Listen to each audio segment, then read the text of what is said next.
Welcome back to Biz Audio, and it's This Week in Radio from 6th of April to the 10th of April today. And it's been a quieter week in radio, with Monday being a public holiday, and but look, it sure did pick up as the week went on. On Tuesday, I chatted to Cheryl and Darcy from the Super Radio Network on Biz Audio, and also on Tuesday, we featured on the Quarter Hour podcast chatting about KISS breakfast predictions.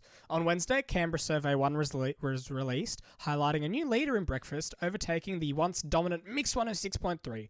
Also on Wednesday, Michael Pavlich and Rod Quinn announced they would both be departing ABC's overnight program.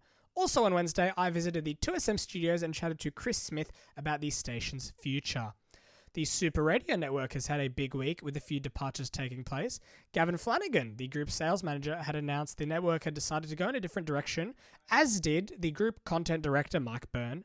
Both of them only have been with the network for a short period of time. Also today, I chatted with Lockie Pringle, the anchor of Lewin Jarch on Triple M. And lastly, the Joel Creasy Show has announced its launch date, with the first show taking place on Monday, April 20th. That is This Week in Radio, but I also did want to chat briefly about the Quarter Hour appearance that I had. We had some really good predictions about what we think could happen with KISS Sydney, but especially KISS Melbourne. My main prediction was that Mikey and Emma would stay. Mikey would stay and Emma would join him, because I think it's likely that Jackie O will go to Today FM, or even they'll get someone new on Today FM. Look, I have massive respect for Nathan and Emma, but I think that Emma would be much better suited with Mikey. That's just my personal opinion.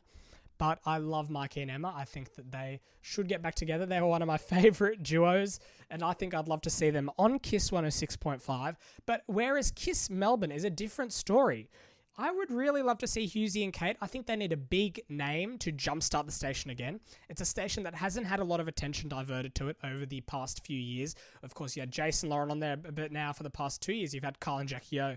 Actually, sorry, I'll take that back. 1 and a bit years, because Carl and Jackie O, towards the end of April in 2024, they did launch in KISS Melbourne. But look, I think KISS 101.1 is a different story, because look, there's not much talent in Melbourne. Tony and Ryan definitely won't go over to the radio world from podcasting. They both used to work at ARN, but I think it's very unlikely that'll happen.